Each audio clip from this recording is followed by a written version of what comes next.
कभी कोई प्रेत आत्मा मंत्र लिए हुए और नाम जापक कंठी बांधे वाले को स्पर्श नहीं कर सकती। वायु और अग्नि, इस तत्व का उनके अंदर विशेष प्रवेश रहता है, और आकाश तत्व, उनमें जल और पृथ्वी तत्व का, इसलिए जैसे देवता कोई रूप धारण कर सकता है, अंतर ध्यान कर सकता है, ऐसी उनमें शक्ति होती है, पर वो किसी को स्पर्श नहीं कर सकते। वो स्पर्श उसी को करते हैं जो बिल्कुल उनकी कैटेगरी के होते हैं। वैसे ही पापाचरण करने वाले, वैसे ही अब उनको पानी तो मिलेगा नहीं, तो किसी के ऊपर आवेश करके वो ऐसे पानी आदि पीने के लिए, या उसको ऐसे थोड़ी होते कि भगत के ऊपर भूत आ जाए। कभी आज सुना है आपने कंठी बांधे, तिलक लगाए, नाम जापक, कभी कहीं सुना है? मुझे तो आज तक ऐसा प्रमाण नहीं मिला कि कोई सी भगत के ऊपर आए हो। देखा है क्या कभी कोई? हाँ, नाटक ही करता हो भक्ति का तो बात अलग है कि वो, नहीं तो भक्त के ऊपर भूत कहाँ आएगा? पंचमहाभूतों का प्रभाव नहीं रहता, एक भूत क्या कर लेगा? इसलिए नाम जो, डरना मत।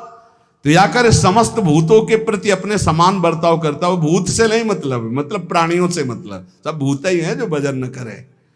कोई डर तुम्हारे अंदर नहीं रहेगा यदि नाम रूपी अंग रक्षक हमारे पास है। हर समय नाम। बचपन में जब थे तो एक दो गली ऐसी पड़ती थी, जैसे अब जानवर जहां बंद थे वहां जाना है, या घर वहां से घर जाना है, तो अंधेरा पड़ता था, गांव में बिजली होती नहीं थी। तो जैसे माता जी से कहते थे बहुत डर लगता है, तो कहती बच्चा जय हनुमान जय हनुमान जय हनुमान कहा करो, डर नहीं लगेगा। तो उस समय बचपन में संस्कार डाले गए थे कि जब गली में पहुंचते अंधेरे में कोई भूत वूत ना हो, तो वह आंख बिल्कुल सीधी करके जय हनुमान जय हनुमान जय हनुमान जय हनुमान दौड़ के गली अंधेरे के निकल जाते थे। वही संस्कार गंगा किनारे भी काम किए कि जीव सब जहां भय लगता तो वहां जोर से भगवान नाम जब कीर्तन शुरू हो जाता। कभी ऐसा नहीं कि कभी दिखे नहीं, ऐसा नहीं, दिखे हैं, पर कभी भय का माहौल नहीं आया। भगवान नाम बहुत बड़ा अंग रक्षक है।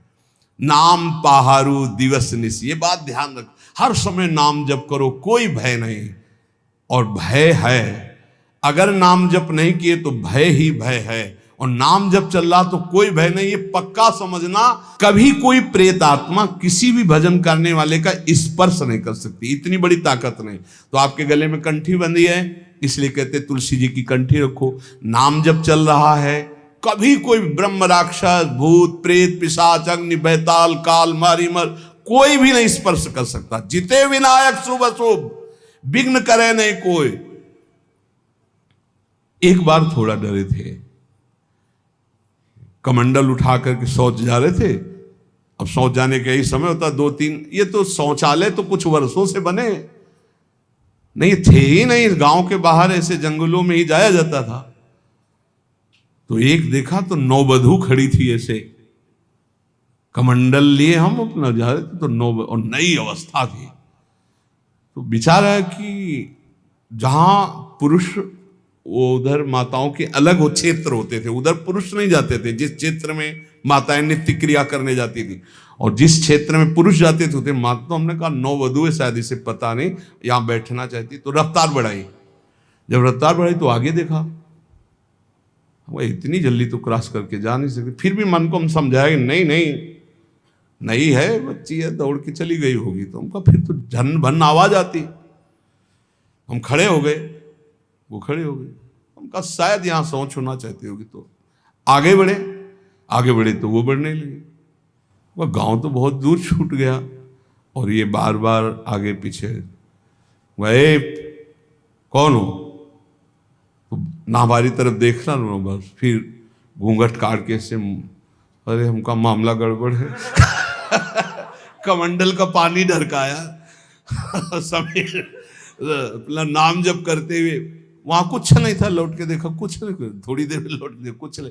देखो नाम चल रहा है तो ये अनुभव करो, कोई डर नहीं तुम्हें छुएगा, इसलिए हर समय डरते रहो, नाम जप करते रहो। हमने सत्संग में प्रसंग सुनाया है, एक पुलिसमैन जो है वो ड्यूटी करके आ रहा था, नाइट ड्यूटी। तो रास्ते में एक नवयुवती मिली, तो उसने कहा कि मैं रास्ता भूल गई हूं और आज आप अपने घर ले चलो। उसका ब्याह हुआ नहीं था, पवित्र भाव से वो घर ले गया। जब घर में ले गया तो फिर उसका अपवित्र भाव हो गया उस युवती का। वो तो घर ही था।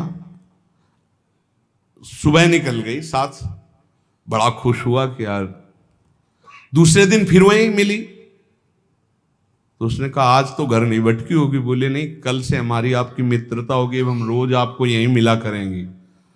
अब वो मानसिक शक्ति से युक्त वो पुलिस में, और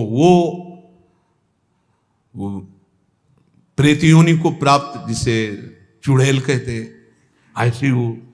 अब वो तो महीना भर में वो सूख गया, पीला शरीर हो गया। वैद्य के पास गया तो वैद्य ने कहा कि ऐसी दशा किसी शारीरिक सहवास से नहीं होती, तुम्हारा कोई मतलब एक अलौकिक शक्ति है जो तुम्हारा शोषण कर रही, वो स्त्री नहीं है। उसने कहा फिर भी आप दवा हमें शक्तिवर्धन के लिए दीजिए, हम तो चलने लायक नहीं रह गए। तो पुरानी रद्दी में कहीं गीता जी के कोई परिचय में श्लोक जैसे लिखे थे, तो पुराने उसमें गीता जी के श्लोक, उसमें उसने पुड़िया बना दी, वो पुड़िया ऐसे डाल ली और उसने जाके गुस्सा में दरवाजा बंद कर लिया कि आज से हम मिलेंगे ही नहीं, हमारा तो जीवन ही बर्बाद हो गया। तो देखा पार्श्व में बैठी, उसके होश उड़ गए। उसने कहा कि आप कौन हो, कहां से आई हो? तो इतने दिन से मिल रहे हो, अभी ये नहीं जान रहे कौन हो? बोले कहां से आए हो? तो झरोखे से आई। तो उसके होश उड़ गए, झरोखे से आई इसका मतलब। तो उसने कहा दूर क्यों हो, तुम आते ही हमारे को स्पर्श करती थी, आज स्पर्श। बोले पुड़िया हटाओ जेब से। उसने पुड़िया में क्या है? बोले इसमें गीता का श्लोक लिखा हुआ है, मैं तुम्हें स्पर्श तब तक नहीं करूंगी जब तक है, और देखो तुम हमें तनिक भी प्यार करते हो तो पुड़िया हटाओ। उसने कहा पुड़िया कैसे हटा सकते हैं अब? उस दिन वो बैठी रही पर स्पर्श नहीं हुआ और समय आने पर चली गई। दूसरे दिन उसने गीता का पूरा जेब में रख लिया और जहां आती ना यदा यदा धर्मस्य ग्लानिर्भवति, आना ही बंद हो गया। गीता जी, भगवान का नाम, भगवान की लीला, भगवान की चरित्र, तुलसी जी चरणामृत, ये हम सब सेवन। रज रानी हमको भूत लगेगा? नहीं भाई, ये कल्याण के लिए आते हैं, डरो मत। ये न डरे कि वृंदावन में भूत है। क्या जानते हो आप? भगवत चरित्र पढ़ के देखो, जो ब्रज के भक्तों के चरित्र कैसे मिलते हैं, चरित्र जिनमें ऐसा। तो संतों से अपना कल्याण करने आते हैं, डरना नहीं। नाम है तो डर कैसा? बिल्कुल मत डरना। और जिसको डर लगे तो रात भर जग के भजन करना, और क्या बोले कमरे में। डर है नहीं, पक्का डर नहीं। अच्छा, भूत में भी तो भगवान है। एक बार नामदेव जी के सामने भूत प्रकट हुआ, खूब लंबा। तो उनका वाह प्रभु, हम जानते आप ही हो। तो वही मुरली मनोहर भगवान दिखाई दिए।